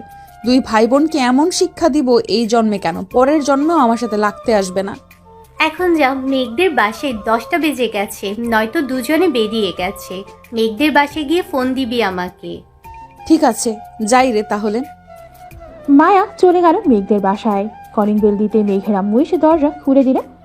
মায়াকে দেখে বলতে লাগলো, এই মেয়ে, কে তুমি? এখানে কি করো? আম্মু, আমি আপনার ছেলের গার্লফ্রেন্ড। আমার নাম মায়া। আজ থেকে আমি এই বাড়িতেই থাকবো। আপনার ছেলে আর মেয়ে মিলে কালকে আমাকে অনেক কাঁদিয়েছে, এখন আমি দুজনকে কাঁদাবো। যাক, একজন পাইলাম আমার মেয়ে আর ছেলেকে কন্ট্রোল করার মতো। ভিতরে আসো মা। মায়া ভেতরে চলে গেল। মায়াকে মার্জিয়ার রুমটা দেখিয়ে দিল মেঘের আম্মু। মায়া ফ্রেশ হয়ে নিচে এসে চলে আসলো। শাশুড়ি আর বৌমা বসে বসে সিরিয়াল দেখতেছে। এইদিকে মেঘ কলেজে অপেক্ষা করতেছে মায়ার জন্য। বেলা 11টা বেজে গেছে, কিন্তু মায়া এখনো আসতেছে না দেখে মেঘ রাইসাকে বলতে লাগলো, রাইসা, আজকে মায়া আসলো না যে? বাসায় কোনো সমস্যা হয়েছে নাকি?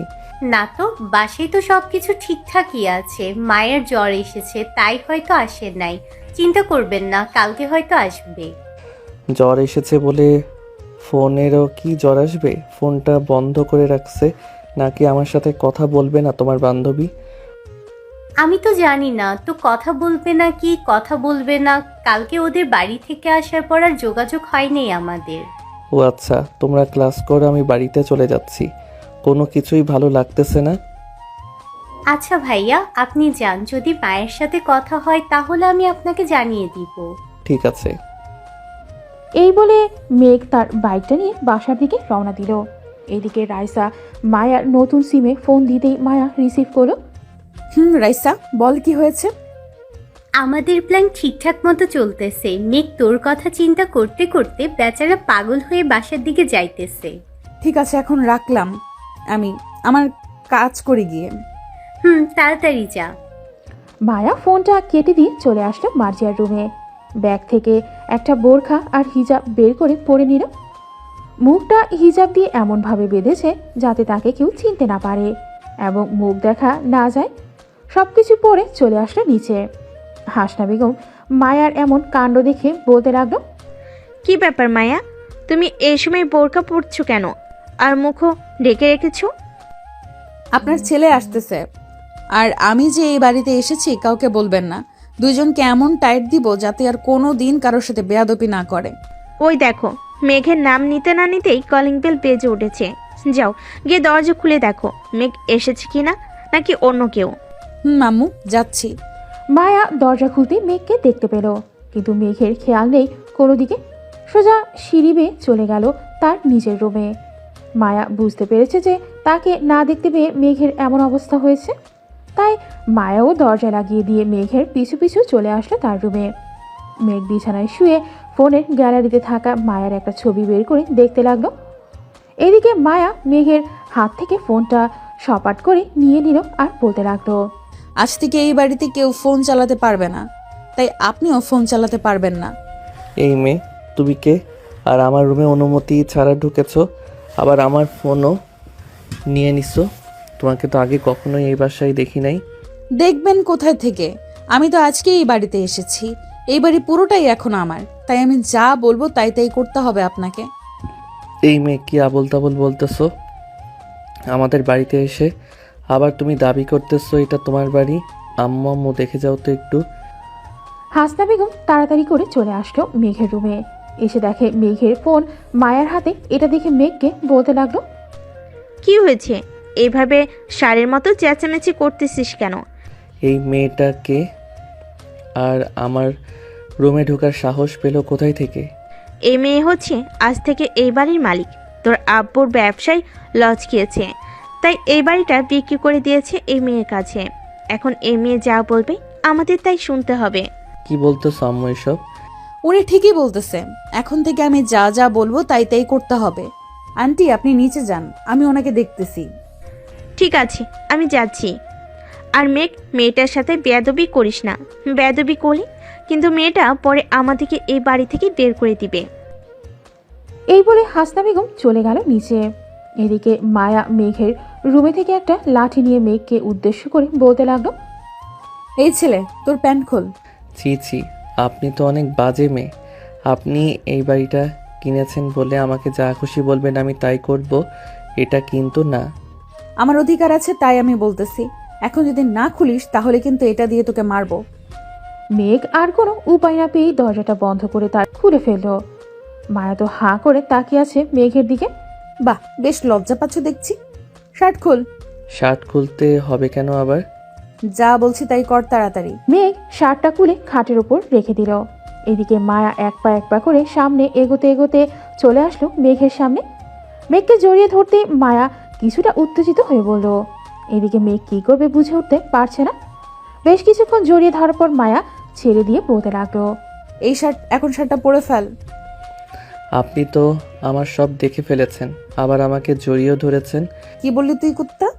সরি, আর বলবো না, আমার ভুল হয়েছে। মেঘ এক দৌড়ে চলে গেল ওয়াশরুমে। এদিকে মায়া আর দাঁড়িয়ে না থেকে মেঘের ফোনটা নিয়ে চলে আসলো নিচে। মেঘকে দেখে হাসনা বেগম বলতে লাগলেন, যাক, তুমি পারবে আমার ছেলে আর মেয়েকে সাহায্য করতে। কি রান্না করব বলো? আপনারা রান্না করতে হবে না, আজ থেকে আমি রান্না করব। আপনি কি খাবেন এটা বলেন। তুমি যেটা বানাতে পারো ওইটাই রান্না করো গিয়ে। দেখি আমার বৌমার হাতের রান্নাটা কত ভালো। ঠিক আছে, তবে শ্বশুর মশাইকে দেখছি না, উনি কোথায় গেছে? উনি অস্ট্রেলিয়াতে গেছেন 3 দিনের জন্য, মঙ্গলবার চলে আসবে। ও আচ্ছা, আপনি একটু আসেন, আমাকে দেখিয়ে দিয়ে যান কোথায় কি কি আছে। ঠিক আছে, চলো তোমাকে দেখিয়ে দিয়ে আসি। মায়াকে সব দেখিয়ে দিল হাসনা বেগম। এদিকে মায়া ফ্রিজ থেকে সবকিছু বের করে রান্না করতে শুরু করলো। দুপুর 2টা বাজতেই কলিং বেল বেজে উঠল। মায়া গিয়ে দরজা খুলতেই দেখতে পেল মার্জিয়া দাঁড়িয়ে আছে। মার্জিয়াকে দেখে মায়া বলতে লাগলো, কি ব্যাপার মার্জিয়া আক্তার, স্কুল শেষ করে এসেছো তাই না? এতক্ষণ তোমার জন্যই অপেক্ষা করছিলাম। ভেতরে আসো, ভেতরে আসো। আপনাকে তো চিনলাম না, আপনি কে? ধরে নিতে পারো আজ থেকে আমি এই বাড়ির মহারানী। এখন থেকে তোমরা আমার প্রজা। আম্মু, এই মেয়েটা কে? আমাকে এইসব বলতেছে কেন? আজ থেকে উনি এই বাড়ির মালিক। উনি যা যা বলবে আমাদের তাই তাই করতে হবে। মানে কি বলতেছো? আম্মু, এটা তো আমাদের বাড়ি, উনি বলতেছে কেন এটা ওনাদের বাড়ি? উনি এই বাড়িটা কিনে ফেলেছে, তাই এটা ওনার বাড়ি, আমাদেরকে থাকতে দিয়েছে। ভাইয়া, আম্মু এসব কি বলতেছে? উনি নাকি আমাদের থেকে এই বাড়ি কিনে নিয়েছে? আব্বু ব্যবসায় লস খেয়ে এই বাড়িটা বিক্রি করে দিয়েছে, তাই আর কি আমাদের ওনার কথা মানতে হবে। মার্জিয়া আর কিছু না বলে চলে গেল তার রুমে। এদিকে মায়াও মার্জিয়ার পিছু পিছু চলে আসলো রুমে। মায়াকে দেখে মার্জিয়া বলতে লাগলো, আপনি আবার এই রুমে এসেছেন কেন? এটা আমার রুম। আজ থেকে এটা আমার রুম, তুমি পাশের রুমে চলে যাও। আমি এই রুম থেকে যাব না, থাকতে হলে দুজন থাকবো, আর আমাকে থাকতে না দিলে এই রুমে কেউ থাকতে পারবে না। ঠিক আছে, তাহলে দুইজন এই রুমেই থাকবো। আপনার নাম কি, আর আপনাকে কি বলে ডাকবো আমি? আমার নাম সুমাইয়া, আজ থেকে আমাকে ভাবি বলে ডাকবে তুমি। আমার ভাইয়া কি আপনাকে বিয়ে করেছে যে আমি আপনাকে ভাবি বলে ডাকবো? বিয়ে করতে কতক্ষণ? আমি চাইলে আজকেই বিয়ে করতে পারবো। সো আমার সাথে বেশি কথা বলবে না, যাও ফ্রেশ হয়ে আসো, খাবার খাবে। আপনি তো মেয়ে, তাহলে মুখ ডেকে রেখেছেন কেন? হিজাবটা খুলে ফেলেন, আমি আপনাকে দেখব। আমাকে দেখতে হবে না, যখন সময় হবে তখন ঠিক দেখতে পারবে। এখন যা বলতেছি তাই করো, তাড়াতাড়ি খাবার খেতে আসো তোমার ভাইকে নিয়ে। মায়া চলে গেল নিচে। বেশ কিছুক্ষণ পর মার্জি আর মেঘ চলে আসলো খাবার টেবিলে। মেঘ খাবার খাচ্ছে আর মায়ের দিকে তাকাচ্ছে। এদিকে মায়া হিজাবের ভেতরে মিটমিট করে হাসতেছে আর মনে মনে বলতেছে, চান্দু, আমার সাথে পাঙ্গা নিতে এসেছো। আমি কি জিনিস তুমি এখনো বুঝতে পারো নাই। যখন ধরবো তখন ঠিক জায়গায় ধরবো। এই দিকে সেই দিকে ধরবো না। সবাই খাওয়া দাওয়া করে চলে যেতেই মায়াও খাবার খেয়ে নিল। দেখতে দেখতে রাত হয়ে গেল। মার্জিয়া তার রুমে চিৎপটাং হয়ে শুয়ে আছে, আর এইদিকে মায়ার রুমে ঢুকতে ঢুকতে বলল, এই মেয়ে, সোজাসুজি হয়ে শুয়ে পড়ো। আর একটা কথা বলে রাখি, মাঝরাতে কিন্তু আমাকে জিনে ভর করে, তখন লাথি মেরে নিচে ফেলে দিলে আমাকে কিচ্ছু বলতে পারবে না। মানে ভাবি আপনাকে জিনে বর করে আগে বলবেন না? আমি এক্ষুনি চলে যাইতেছি পাশের রুমে। কোথাও যেতে হবে না, আমি তোমার ভাইয়ার রুমে যাইতেছি, তুমি ঘুমাও। ভাইয়ার রুমে গিয়ে কি করবেন? কি করব, তোমার ভাইকে থস। এই বলে মায়া চলে আসলো মেঘের রুমে। এসে দেখে মেঘ লাইট নিভিয়ে ঘুমিয়ে আছে। মায়া ফোনের ফ্ল্যাশ লাইট জ্বালিয়ে ঘরের কাটআউটটা খুলে রেখে দিল, যাতে মেঘ অন্ধকারেও তার মুখ না দেখতে পারে আর লাইটও না জ্বালাতে পারে। এইদিকে মায়া তার হিজাব আর বোরখাটা খুলে টেবিলের উপর রেখে দিয়ে আস্তে আস্তে মেঘের উপর শুয়ে পড়ল। মেঘের ঠোঁটে চুমু খেতে লাগলো বারবার। এদিকে মেঘ তার ঠোঁটে কারো পরশ পেয়ে ঘুমটা ভেঙে গেল। হাতের নাগালে সুইচটা টিপ দিতে দেখতে পেল লাইট জ্বলতেছে না। এটা দেখে মেঘ কিছুটা ভয় পেয়ে বলতে লাগলো, কে কে কে আপনি? আমার উপর থেকে নামেন বলতেছি। এই চুপ, বেশি কথা বললে এখন কিন্তু ছুরিটা তোর গলায় চালিয়ে দিব। শুয়ে আছিস, শুয়ে থাক। মায়া আস্তে আস্তে মেঘের শার্ট প্যান্ট খুলে ফেলল। এইদিকে মেঘও কম যায় কিসের। আস্তে আস্তে মায়ার ঠোঁটে কিস করতে করতে মায়ার শরীরের বিভিন্ন স্থানে কিস করে মায়াকে আরো উত্তেজিত করে ফেলল। মিস সুমাইয়া হরফে মায়া, তুমি ভাবছো আমি তোমাকে চিনব না? আমি তোমার চোখ আর কথা শুনে বুঝে ফেলেছি তুমি আমার মায়া। এখন আদর করব না? এই বলে মেঘ যেই উঠে যেতে যাবে, এমন সময় মায়া টান মেরে মেঘকে তার উপরে ফেলে দিল আর বলতে লাগলো, আমাকে যখন উত্তেজিত করেছো তখন আদর না করলে তো আমি ছাড়ছি না তোমাকে। এখন বেশি কথা না বলে আদর করা শুরু করো তো। মেঘ আর থাকতে না পেরে আদর করা শুরু করলো মায়াকে। ও মা গো, মরে গেলাম গো, এই কুত্তা তাড়াতাড়ি বের কর। তুমি তো বলেছো আদর খাবে, তাই তো। মায়া কিছুক্ষণ চুপ করে থাকার পর মেঘ আবারও শুরু করলো আদর। কয়েক ঘন্টা আদর করার পর মেঘ মায়ার বুকের উপর শুয়ে পড়ল। দুজনে ক্লান্ত হয়ে শুয়ে আছে। এদিকে মায়া মেঘের চুলে বিড়ি কেটে দিচ্ছে আর বলতেছে, মেঘ, এখন তো তুমি আমার সাথে শারীরিক সম্পর্ক করেছো, এখন যদি বেবি হয়ে যায় আমাকে যদি তুমি আর বিয়ে না করো? দূর পাগলি মেয়ে, এখন আদর করেছি এখনই বেবি হবে নাকি? বেবি হতে হতে 1 বছর সময় লাগবে। আর আমি তোমাকে সামনের মাসেই বিয়ে করব। কাল থেকে অফিসে জয়েন করে সব কিছু বুঝে নিব, এরপর না হয় বিয়ে।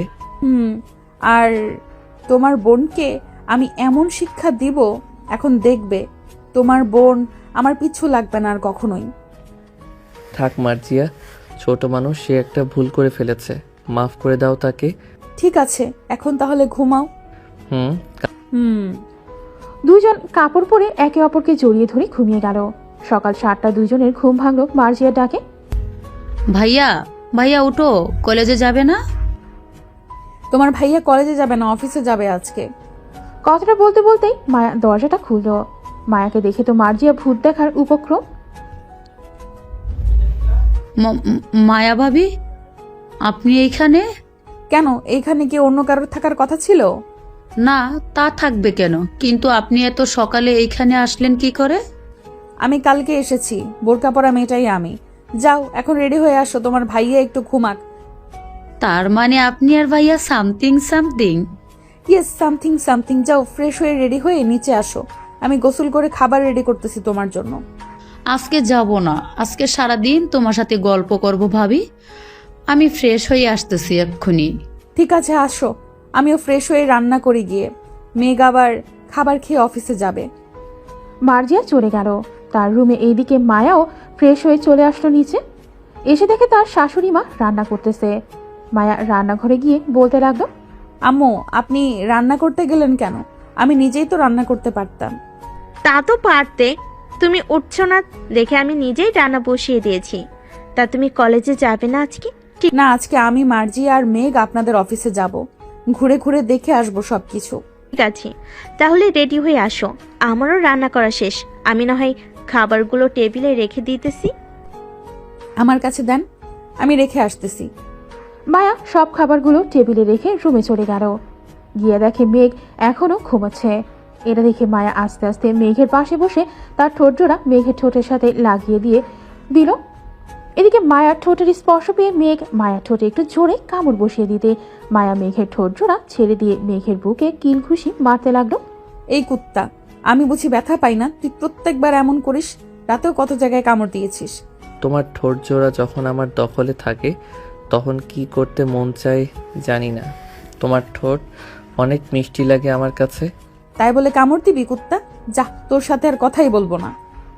মেঘ মায়ার 2 রানের ওপর মাথা রেখে বলতে লাগলো, আমার পাগলিটা বুঝি রাগ করেছে। সরি, আমি বুঝতে পারি নাই। রেডি হয়ে নাও, তোমাকে নিয়ে আমাদের অফিসে যাব। মার্জিয়া ও যাবে আমাদের সাথে। ঠিক আছে, তুমি রেডি হও, আমি ফ্রেশ হয়ে আসিতেছি। মেঘ চলে গেল ওয়াশরুমে। ফ্রেশ হয়ে রেডি হয়ে সবাই চলে আসলো নিচে, খাওয়া দাওয়া করতেছে। এমন সময় কলিং বেল বেজে উঠল। আম্মু, আপনারা খাবার খান, আমি দেখে আসতেছি কে এসেছে। মায়া দরজা খুলতেই দেখতে পেল একটা ভদ্রলোক দাঁড়িয়ে আছে, হাতে একটা বড় ব্রিফকেস। কে আপনি? মানে কি বলতেছো? আমার বাড়িতে এসে আমাকে বলতেছে কে আপনি? তার আগে বলো তুমি কে, এইখানে কি করো? আমি এই বাড়ির বউ। ভাবি, এটা আমার আব্বু। মার্জিয়ার মুখে এটা শুনে মায়া জিভে কামড় বসিয়ে দিয়ে বলতে লাগলো, সরি শ্বশুর আব্বা, আমি বুঝতে পারি নাই। মেঘ, তুই যে বিয়ে করেছিস আমাকে একবার বলার প্রয়োজন মনে করলি না? আমি 2 দিন বাড়িতে নেই আর এইখানে তারা আনন্দ করতেছিস। আব্বু, আমরা এখনো বিয়ে করি নাই। আপনি এসেছেন এখন 2 পরিবার কথা বলে আমাদের বিয়ে না হয় ঠিক করবেন। তার আগে মেঘ আপনার ব্যবসা বাণিজ্য একটু সামলে নেক। মেঘ, আজকে একটু অফিসে থেকে ঘুরে আসিস তো, ম্যানেজার তোকে সব কিছু বুঝিয়ে দিবে। আমি কয়েকদিন রেস্ট করি, শরীরটা ভালো যাচ্ছে না রে দিন দিন। ঠিক আছে আব্বু। মেঘ খাওয়া দাওয়া করে মার্জিয়া আর মায়াকে নিয়ে চলে গেল অফিসে। 3 জন ঘোরাঘুরি করে অফিসটা দেখে নিল। মেঘ তার বাবার কেবিনে বসে আছে। এমন সময় ম্যানেজার আসতো। স্যার, আসতে পারি? আসুন। আজ থেকে আপনার আন্ডারে যতগুলো অফিস আছে সবগুলো আমি দেখাশোনা করব। কোথায় কি হচ্ছে, কি লাগবে কি না লাগবে, A to Z আমাকে বলবেন। ঠিক আছে স্যার, বলবো। এই নেন, ফাইলগুলো একটু দেখে সাইন করে দেন। আজকে কয়েকজন বিদেশি ক্লায়েন্ট আসবে, ওদের সাথে আপনাকে একটা মিটিং করতে হবে। ঠিক আছে, তা করব। কয়টার সময় মিটিং হবে? বিকেল 5টার সময় মিটিং হবে। এটা খুবই গুরুত্বপূর্ণ মিটিং। ধরে নিতে পারেন ওদের সাথে ডিল হলে আমাদের অফিসের ডাকনাম হবে। ওদের সাথে আমরা 10 বছরে একটা ডিল করতে পারবো। ঠিক আছে, আমি 5টার আগেই এইখানে থাকবো। যা যা দরকার সব কিছু রেখে দিয়েন। ঠিক আছে স্যার। আরেকটা কথা, মার্জিয়া ম্যামের সাথে আরেকটা মেয়েকে দেখলাম, ওনাকে তো চিনলাম না। উনি আমার ওয়াইফ, তবে এখনও আমাদের বিয়ে হয় নাই। কিছুদিনের মধ্যে বিয়ে হয়ে যাবে। ও আচ্ছা। ম্যানেজার আর কিছু না বলে চলে গেল ওইখান থেকে। এদিকে মেঘ ফাইলগুলো দেখে সাইন করে দিল। বেশ কিছুক্ষণ পর মায়া আর মার্জিয়া আসলো। তোমাদের অফিসটা তো আমাদের অফিসের চেয়ে সুন্দর। বেশ ভালো করে ডেকোরেশন করেছে, আবার অনেক পরিষ্কার পরিচ্ছন্নও আছে। তা তো থাকবেই। চৌধুরী গ্রুপ অফ কোম্পানি, এটা পরিষ্কার না থাকলে চলবে নাকি? তা এখন কি বাসায় চলে যাবে নাকি আরো কাজ আছে তোমার? তোমরা বাসায় চলে যাও, আমার আরও কয়েকটা অফিসে যেতে হবে। রাতে বাড়িতে ফেরার সময় তোমাদের জন্য ফুচকা নিয়ে যাব। ঠিক আছে, চলো মার্জিয়া, আমরা চলে যাই। ভাবি, চলেন। মায়া আর মার্জিয়া চলে গেল বাসায়। এদিকে মেঘ আরো কয়েকটা অফিস ঘোরাঘুরি করে চলে আসলো আরেক অফিসে, যেখানে মিটিং হবে। ঘড়ির দিকে তাকিয়ে দেখে বিকাল 4:45 বাজে। মেঘ মিটিং রুমে বসে বসে ফোন টিপতেছে। এমন সময় ভিতরে প্রবেশ করলো কয়েকজন লোক। মেঘ তাদের দেখেই তো অবাক। আঙ্কেল, রাফসান, তোরা এখানে? আমারও তো সেম প্রশ্ন, তুই এখানে কি করিস? এটা আমাদের অফিস, আমি থাকবো না তো কে থাকবে? ও আচ্ছা, তাহলে তো ভালোই হলো। আব্বু আর কথা বলতে হবে না, কিছু দেখতেও হবে না। তুমি এই প্রজেক্টে সাইন করে দাও। ঠিক আছে, আমি সাইন করে দিতেছি। তবে মিস্টার চৌধুরীর সাথে দেখা করার দরকার ছিল। আমার মেয়েকে ওনার ছেলের বউ করার প্রস্তাব দিতাম। আঙ্কেল, আমার বউ আছে, আপনি প্রস্তাব দিলে কিছুই হবে না। ও আচ্ছা, তাহলে আর প্রস্তাব দিয়ে কি করব? তোমার আব্বুর সাথে দেখা করাবে না আমাকে? চলেন। ম্যানেজার আঙ্কেল, উনি প্রজেক্টে সাইন করে দিয়েছে।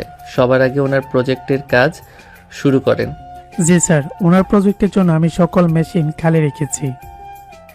এখনই স্টার্ট করে দিতেছি ওনার প্রজেক্টের কাজ। তাই করেন। মেঘ রাফসান আর তার আব্বুকে নিয়ে চলে আসলো বাসায়। কলিং বেল দিতে মার্জি এসে দরজা খুলে দিল। এদিকে হাসিব চৌধুরী বসে আছে সোফায়। রাফসান এবং তার আব্বুকে দেখে চমকে গেল আর বলতে লাগলো, কি রে সজীব, তুই এইখানে, তাও আবার এত বছর পর?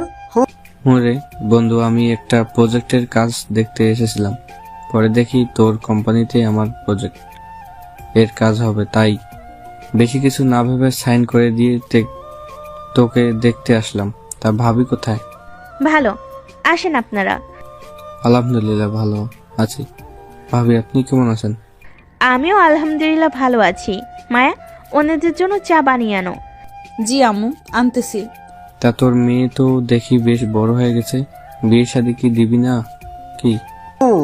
দিব তো, হাত পায়ে তো লম্বা হয়ে গেছে, কিন্তু বয়স তো এখনো কম, আর পড়াশোনা করতেছে। আর কয়েকদিন বছর যাক, এরপর না হয় বিয়ে দিব। কিছু মনে না করলে তোর মেয়েকে আমার ছেলের সাথে বিয়ে দিবি? আমিও মার্জিয়ার মতো একটা মেয়ে খুঁজছিলাম। আঙ্কেল, আমার বোনের যদি আগে পছন্দ থেকে থাকে তাহলে আমরা তার সাথেই বিয়ে দিব, আর যদি না থাকে, আমাদের কথায় রাজি হয়, তাহলে আমরা দিতে পারবো। তা তো অবশ্যই। মার্জিয়া, কাউকে পছন্দ করিস নাকি? পছন্দ করে থাকলে বল। না ভাইয়া, আমার কাউকে পছন্দ নেই। আপনারা যার সাথে বিয়ে দিবেন আমি সেইখানেই খুশি থাকব। ঠিক আছে, রুমে যা তুই। মায়া সবাইকে চা বানিয়ে দিল। এদিকে সবাই কথা বলতেছে। রাতে খাওয়া দাওয়া শেষ করে রাফসানকে একটা রুম দেখিয়ে দিল। মায়া, তোমার আব্বু আম্মুকে খবর দাও, বলো কালকে আসার জন্য। আমি আম্মু আব্বুকে বলেছি, ওনারা কালকে আসবে বলেছে। তাহলে তো ভালোই হলো, আমাদের বিয়ের ডেটটা ঠিক করে ফেলবে। এই আজকে প্লিজ কিছু করো না, আমার শরীরটা অনেক খারাপ। ঠিক আছে। আচ্ছা, আমাদের কয়টা বেবি হবে? একটা নাকি দুইটা? আমাদের দুইটা বেবি হবে, ডুয়েট বেবি হবে তোমার। একজনের নাম রাখবো মরিয়ম, আরেকজনের নাম রাখবো মাহিম। তুমি এত কনফিডেন্স নিয়ে কিভাবে বলতেছো যে আমাদের দুইটা বেবি হবে? জানি না, তবে আমার মন বলতেছে যে দুইটা বেবি হবে, তাই আমি তোমাকে বললাম। ও আচ্ছা, এখন ঘুমাও, অনেক রাত হয়েছে তো। মেঘ মায়াকে জড়িয়ে ধরে ঘুমিয়ে গেল। সকাল 6টা। মায়া সবার আগে উঠে রান্না বসিয়ে দিল, কারণ বাসায় এমনিতেও মেহমান আছে, আবার তার আব্বু আম্মু আসবে। মায়া রান্না করতেছে, এমন সময় মেঘ আসলো রান্নাঘরে। কি রান্না করতেছো তুমি? গরুর গোস্ত, মুরগি, পোলাও আরও ইত্যাদি ইত্যাদি রান্না করতেছি। ও আচ্ছা, একটা চুমু দিবা? খচ্চর বেটা, রান্না করতেছি, এখন রান্না শেষ করে দিব। না, আমার এখনই লাগবে, এখনই। মেঘ যাইতে বলেছি তোমাকে, না হলে কিন্তু আমি গরম খুন্তি তোমার হাতে লাগিয়ে দিব। Just 2 minute. এই বলে মেঘ মায়াকে একটানে তার বুকের সাথে চেপে ধরল। আস্তে আস্তে ঠোঁটের সাথে যেই ঠোঁট স্পর্শ করতে যাবে, এমন সময় কারো কাশির শব্দ শুনে মেঘ ছেড়ে দিল মায়াকে। পেছনে তাকিয়ে দেখে তার মা দাঁড়িয়ে আছে। এই বেয়াদব ছেলে, সারাত একসাথে থাকিস, তবু তোর হয় না? মেয়েটা রান্না করতেছে এখানে। ও, তুই মেয়েটাকে বিরক্ত করতেছিস? যা বলতেছি এখান থেকে। হাসনা বেগম মেঘের কান ধরে কথাগুলো বলল। আও, আম্মু লাগতেছে অনেক, কান ছাড়ো বলতেছি। তোকে যেন আজকে মায়ের আশেপাশে না দেখি। আর মায়া, কাল থেকে তুমি তোমার বাসায় থাকবে, যাতে এই বাদর ছেলে তোমাকে স্পর্শ করতে না পারে। ঠিক আছে আম্মু। মায়া রান্না শেষ করে অপেক্ষা করতেছে তার আম্মু আব্বু আসার জন্য। বেশ কিছুক্ষণ পর কলিং বেল বেজে উঠল। মায়া গিয়ে দরজা খুলতেই দেখতে পেল তার আব্বু আম্মু এসেছে। দুইজনকে ভেতরে নিয়ে আসলো। খাবার টেবিলে বসে খাবার খাচ্ছে সবাই। এমন সময় হাসিব চৌধুরী বলতে লাগলো, বেআই সাহেব, মেঘ আর আমার মায়ের বিয়ের দিন তারিখ ঠিক করে ফেলেন। আমি কি বলবো, আমার মেয়ে তো এখন আপনার বাড়ির বউ। আপনি বলেন ওদের কবে বিয়ে দিবেন? মায়া যেহেতু এই বাড়িতেই থাকে, তাহলে আপনি বলে দেন বিয়ের দিন তারিখ। সামনের সপ্তাহে ওদের বিয়ে হবে, কি বলেন আপনি? ঠিক আছে, সামনের সপ্তাহেই হবে বিয়ে। সবাই খাওয়া দাওয়া করে গল্প করতে লাগলো। এদিকে মেঘ আর মায়া বসে আছে রুমে। মায়া মেঘকে উদ্দেশ্য করে বলতে লাগলো, এই তোমার কি লজ্জা শরম নেই? আম্মুর সামনে তুমি কি করছিলে ওইসব? এখন আম্মু কি ভাববে বলো তো? আম্মু কিছুই ভাববে না, সামনের সপ্তাহে তো আমাদের বিয়ে, আমি একেবারে তোমাকে আমার কাছে পাবো। এই কয়েকদিন আদর করব না? এটা তোমার ইচ্ছা, আদর করবে কি করবে না। আজকে মেয়ে বাড়িতে চলে যাব, কিছু করতে চাইলে এক্ষুনি করতে পারো। মেঘ মায়াকে জড়িয়ে ধরে কিস করতে লাগলো। বিকেল 5টায় মায়াকে নিয়ে তার আব্বু আম্মু চলে গেল বাড়িতে। পরের দিন থেকে দুই বাড়িতেই বিয়ের আয়োজন করা শুরু হলো। বাড়িটা বেশ সুন্দর করে সাজিয়েছে কেয়ারটেকাররা। সাজানো শেষ করে মায়াদের বাড়িও সাজিয়ে দিল। বড় বড় বিজনেসম্যানদের বিয়েতে ইনভাইট করেছে, তারা তো আসবেই। মেঘ, মায়া আর তুই গিয়ে তোদের বিয়ের ড্রেসগুলো পছন্দ করে কিনে আন। আমরা তোদের ড্রেস পছন্দ করে দিব না। ঠিক আছে আম্মু, যাইতেছি এখনই।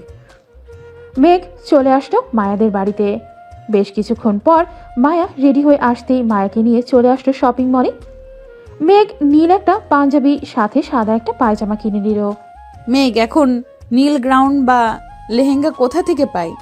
চলো আমার সাথে, তোমার মন মতো নীল লেহেঙ্গা কিনে দিব আমি। মায়াকে নিয়ে চলে আসলো বড় একটা দোকানে। এখানে অনেক লেহেঙ্গা আছে। মায়া তার জন্য আর মার্জিয়ার রাত দুইজনের জন্যই দুইটা লেহেঙ্গা নিল। দুইটা কিনলে কেন? একটা কিনলেই তো হতো। একটা আমার জন্য আর একটা মার্জিয়ার জন্য। মার্জিয়া আমাকে ফোন দিয়ে বলে দিয়েছিল তার জন্য একটা নিয়ে যাইতে। ও আচ্ছা, তলে তলে দুই ননদ আর ভাবি এসব করতেছো আমার সাথে? করো করো, আরো কয়েকটা দিন যাক, পরে বুঝতেই পারবে কি করি তোমাকে। দেখা যাবে কি করতে পারো তুমি আমার। মেঘ শপিং করে চলে আসলো বাসায়। দেখতে দেখতে কেটে গেল 7টা দিন। আজকে মেঘ আর মায়ার বিয়ে। মেঘ নীল পাঞ্জাবিটা পরে নিল। এদিকে রাফি মেঘকে দেখে তো পুরাই থ। মামা, তোমাকে দেখে আমি তো ক্রাশ খাইছি। মায়া ভাবি তো পুরো দেখে অজ্ঞান হয়ে যাবে। দোষ শালা, মায়ের পছন্দেই এই ড্রেস কিনেছি। এখন কি এখানে দাঁড়িয়ে থাকবি নাকি আমার সাথে যাবি বিয়েতে? চল তাড়াতাড়ি যাই। মেঘ তার বন্ধু বান্ধবদের নিয়ে চলে আসলো বিয়ে বাড়িতে। খাওয়া দাওয়া শেষ করার পর কাজে এসে মেঘ আর মায়ার বিয়েটা পড়িয়ে দিয়ে চলে গেল। সমস্ত নিয়ম কানুন মেনে মেঘ আর মায়াকে বিদায় দিয়ে দিল তার আব্বু আম্মু। মায়া গাড়িতে বসে কান্না করতেছে আর মেঘ একটা টিস্যু পেপার মায়ের হাতে দিয়ে বলতেছে, কান্না করো না জান, এখন কান্না করলে বাসর রাতে যখন বিড়াল মারবো তখন কি করবে? তাই চুপচাপ বসে থাকো। তোকে তো আমি খুন করব কুত্তা, দেখে নিস। মায়াকে নিয়ে চলে আসলো বাসায়। সবাই বরণ করে মায়াকে ঘরে তুলে নিল। এদিকে মেঘ তার বন্ধুদের নিয়ে চলে আসলো ছাদে। বসে বসে আড্ডা দিতেছে। এমন সময় রাইসা হাতে একটা বিয়ারের বোতল নিয়ে এসে মেঘের হাতে তুলে দিয়ে বলল, মেঘ, নামাজ আদায় করে তুই। আর একটু পরে যাব, এখনো 12টা বাজে না। তো কি হয়েছে? ভালোর জন্য বলতেছি, তাড়াতাড়ি যা। আজকে আমার বান্ধবীকে কান্না করাতে হবে কিন্তু তোর। তোর বান্ধবী আগেই কান্না করে দিয়েছে, এখন এটা নিয়ে আমাদের দ্বিতীয় বাসর হবে। যাই এখন। মেঘ চলে গেল বাসর ঘরে। দরজাটা লাগিয়ে দিয়ে খাটের কাছে আসতেই মায়া খাট থেকে নেমে মেঘের পা ধরে সালাম করলো।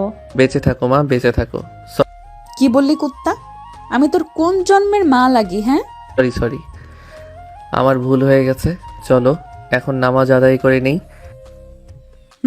চলো। নামাজ আদায় করে মেঘ আর মেঘলা খাটে বসে আছে। মেঘ খাটের নিচ থেকে বিয়ারের বোতলটা বের করতেই মায়া তো অবাক। এটা তুমি কোথায় পেয়েছো? রাইসা দিয়েছে, এইগুলো খেয়ে তোমার উপর অত্যাচার করতে বলেছে। ও আচ্ছা, তো বসে আছো কেন? খাওয়া শুরু করো। মেঘ আর মায়া দুজনে বিয়ারের বোতল মুখে পুরে নিল। মেঘ মায়ার ঠোঁটের দিকে ক্রমশ এগিয়ে যাচ্ছে। এদিকে মায়াও এগিয়ে আসতেছে। এই যে পাঠক পাঠিকারা, তোমরা আর কি দেখতেছো? এখন আমাকে 2টা বেবি আনার তো সুযোগ দিবে। এখন না হয় আমাকে আর মেঘলাকে একা ছেড়ে দাও। আজকের গল্পটা এই পর্যন্ত। আবারও দেখা হচ্ছে নতুন কোনো গল্পে। ততক্ষণ সবাই ভালো থাকবেন, সুস্থ থাকবেন। ধন্যবাদ।